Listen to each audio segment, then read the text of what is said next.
the new class, I believe, right? Arcanist or some shit.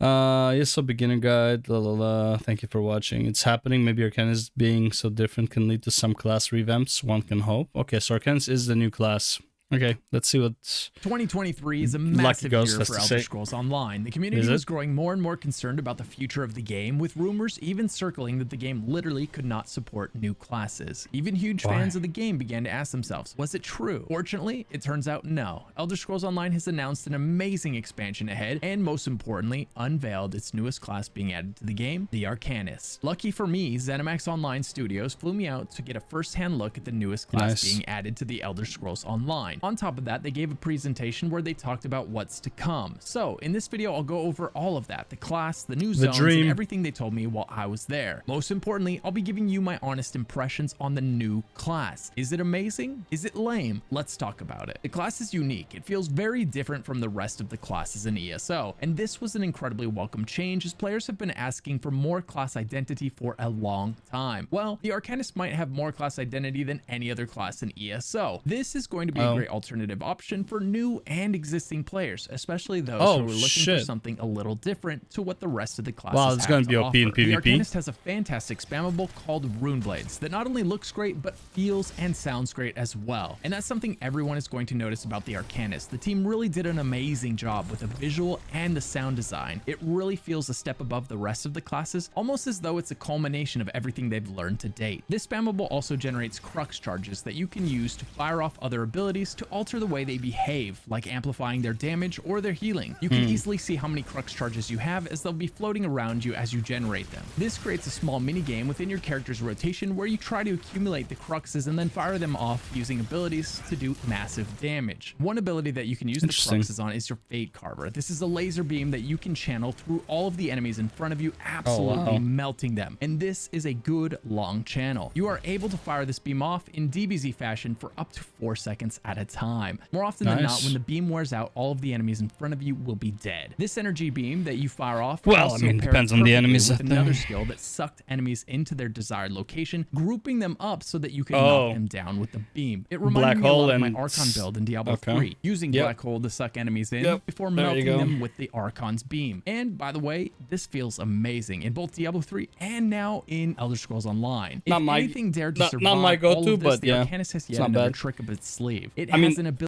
I love this in like I don't like this in ARPGs, but in here it might be interesting. Ability called Abyssal Impact. This shoots tentacles out of your arm, doing massive damage to all enemies in a massive line in front of you. This ability is also your execute ability, which means it does more damage the lower the enemy's health, which makes it perfect for finishing off the enemies that manage to survive your initial onslaught of damage. All of the Arcanist abilities really flow together well, and it really feels like the Arcanist is going to have great class identity. It feels like you're actually going to be able to assemble the Arcanist build by using predominantly Arcanist abilities, if that's something you're interested in doing. I know I am. On top of this, the Arcanist has an ability called Apocryphal Gates. This ability will give the Arcanist a teleport that they can also share with their friends. It's going to be fascinating to watch as the community finds ways to break the game using this ability, but it's also going to be a ton of fun to use. My personal testing of the ability felt amazing. It was smoother and more intuitive than I would have expected, making this a great addition to the game. Every class needs a great heal, and a lot of times you'll see classes having to leave their own skill lines to find one. The Arcanist has an ability called the Rune Mend. You can use this ability to heal yourself or others, and it looks and feels amazing. The Arcanist has 3 skill lines: a tank skill line, a healer skill line, and a DPS skill line, so it's going to be very easy to find the skills you're looking for depending on which role you're trying to fill. For the DPS skill line, it has an ultimate known as the Unblinking Eye. You summon an eye that lets loose massive damage on your target without batting an eye.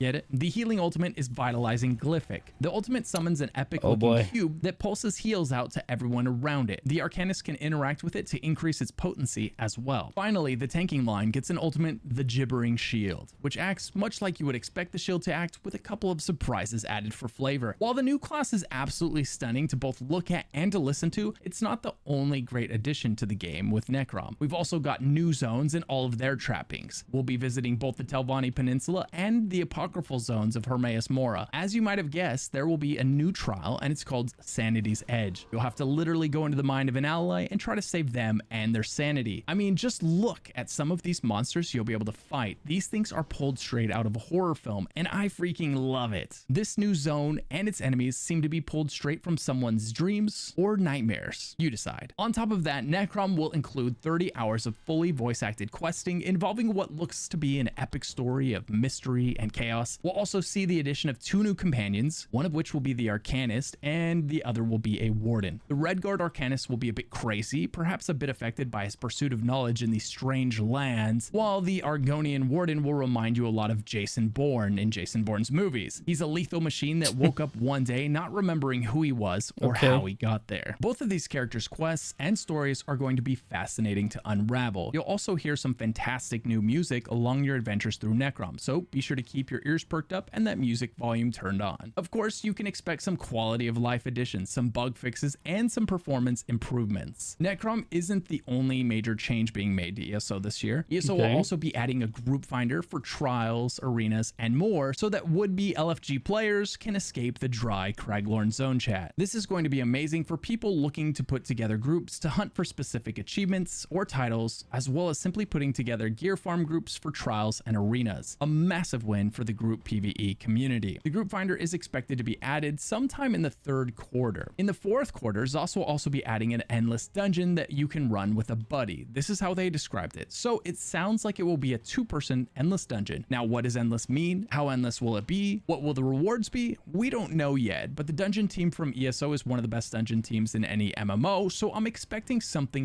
I do agree that I don't know if they're the best, but like I do like the dungeon designs in ESO way more than any other MMO I've played.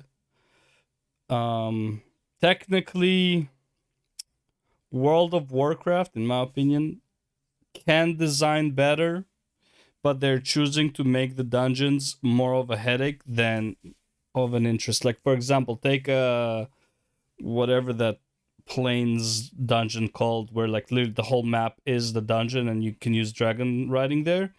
That dungeon has a lot of potential, right? Like that's a really cool dungeon to go through.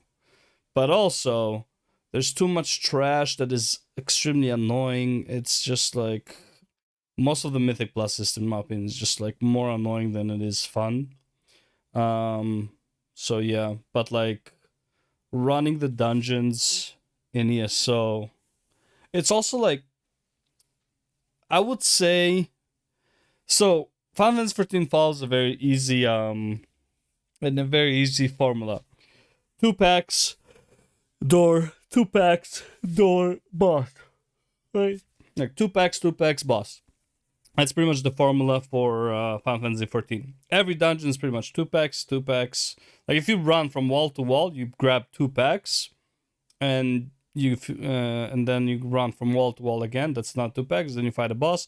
You do that 3 times, and you basically finish the dungeon, right? And the dungeons look amazing. Don't get me wrong, but it's very obvious.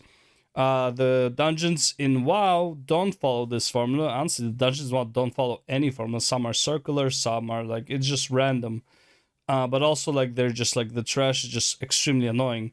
Meanwhile, the way I see like you know where the boss is in WoW. Let's just say like that. Right? There's a few dungeons where it's like it's not too obvious, but it's like like this is where the boss is. In almost like all the dungeons, especially the new ones, you kind of know, right? Like first time playing. Yeah, so many times I didn't even realize we were fighting a boss. It's just like, oh, it's a boss. It was like, when did we start fighting a boss? Right? It's like many times, and it just makes you like, I don't know, it's just more immersive kind of thing. You're just like, it just happens, right? Dungeons also look fucking amazing. The skills are great, and the trash is not fucking annoying. But I can't say that they're the best dungeon designers, but they're really fucking good. And their dungeons are like also like you have like mini games in some of them, stuff like that. It's like it has a lot of perks for sure. truly amazing here. As mentioned, this should arrive sometime in the 4th quarter, and we should find out more about it probably sometime in the 3rd. Hopefully sooner. Now let's go over the trailer for the new class. As always with ESO trailers, this one was top notch. It shows an Arcanist saving an old man using its fake carver ability to delete enemies around it before healing the old man. Then the camera pans up to reveal the city of Necrom before changing locations to a town of cultists up to something sinister. Then we get a glimpse of the chaos that is Apocrypha, the realm of Hermaeus Mora himself. Really cool. Is he watching cinematic. over the Arcanist? Is that why we saw a glimpse of his realm? The Arcanist faces off with her enemy, and though she put up a good fight, she ultimately finds herself outnumbered and on the verge of defeat when out of nowhere, Hermaeus Mora sucks her down into his realm. It appears he was watching out for her after all. Finally, it ends with the Arcanist walking up to Hermaeus for instruction. Hermaeus seems to be on our side in this expansion, but it hasn't yet been revealed who will be facing off against. Now, here's the trailer one more time without me rambling over it.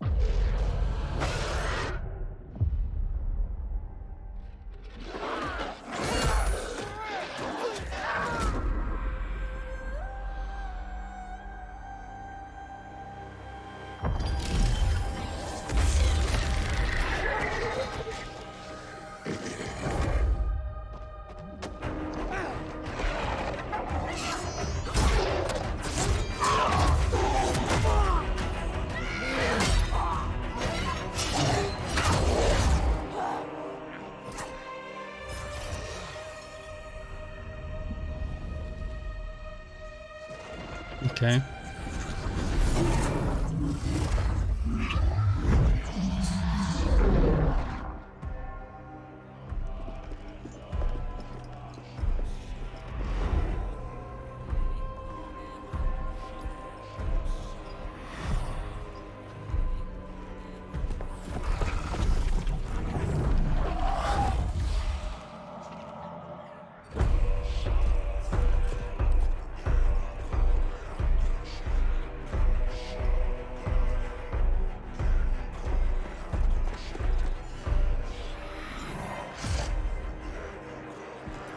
I kind of want to play ESO, not gonna lie.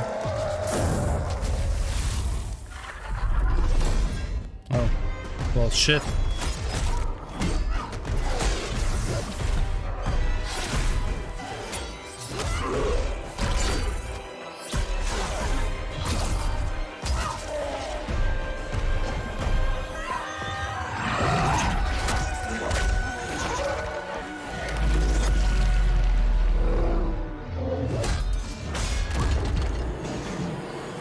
The ESO cinematics got substantially better. I didn't like that last part because you really couldn't see what the fuck was happening. But the ESO cinematics got really much better throughout. Like the physics in them just got so much clearer. Like they were always good, don't get me wrong, but like you see a substantial improvement throughout the years, which obviously makes sense. Technology improved and all that shit. Okay, there sucks her in.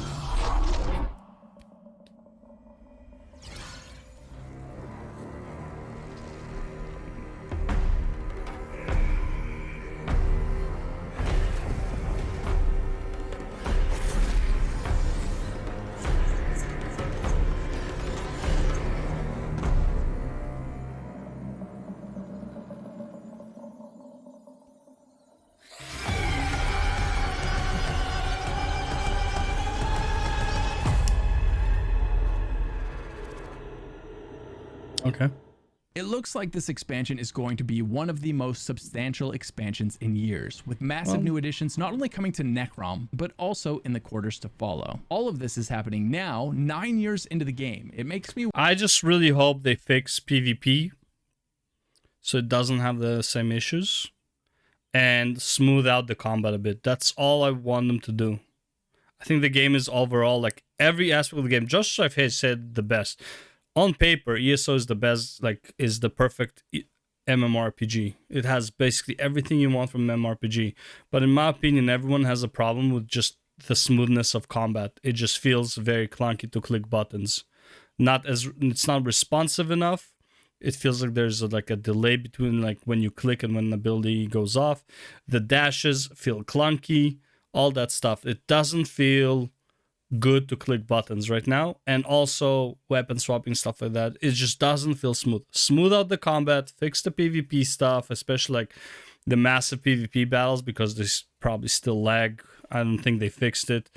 I haven't heard anyone complaining about it, but like, you know, I do wanna hear what like ESO vets, streamers have to say about it right now. I'm sure I will find clips of Deltia Gaming talking about this, or just watch a full video about his thoughts about current state of ESO.